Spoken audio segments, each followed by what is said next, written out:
everyone has that one food item that they don't even look at when it's in front of them.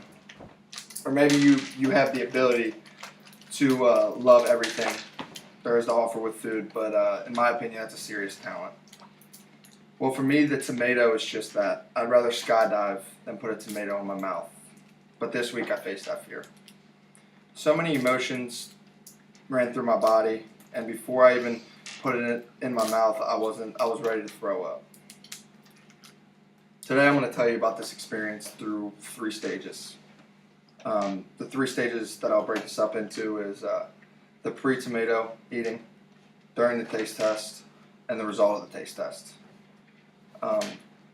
So starting with the pre-taste test, once I decided to take on my biggest fear, my stomach was already taking a turn for the worst.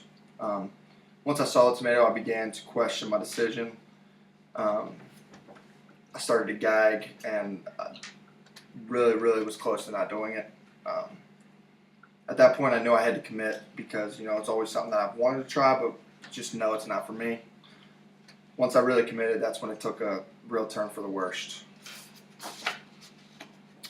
The consumption of tomato, the feeling of tomato was extremely different, and to me, extremely nasty. The texture of it just was not even close to what I imagined, and it was honestly a lot worse. Once the taste of the tomato got into my mouth, I was on the edge of throwing up, spitting it out, and in my head ready to pass out. I did stick it out and ended up swallowing the tomato.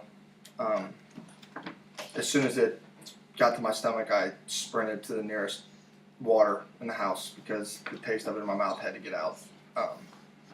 So that takes me to the result of the taste test. After everything was over and I got my water, the taste of it just wouldn't leave my mouth, and I could not get the taste of it out of my mouth. My stomach was off, and for the rest of the night, I could not eat the thing. My mom ordered pizza from La Rosa's that night, and I could not even take a bite of it.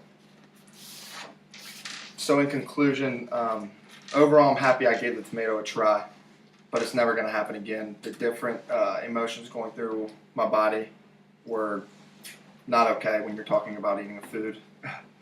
But I'll tell you, from the pre-test, being nervous, scared, and grossed out, to the consumption of the tomato, being even more grossed out and confused, to the result of the taste test where I was still grossed out, but the happiest person in the world that it was over. I'm glad I got this past me, but I will tell you that I do not ever plan to put a tomato back in my mouth. I think my life is completely fine without them, and although it was worth it, my assumption of the tomato was correct. So, thank you.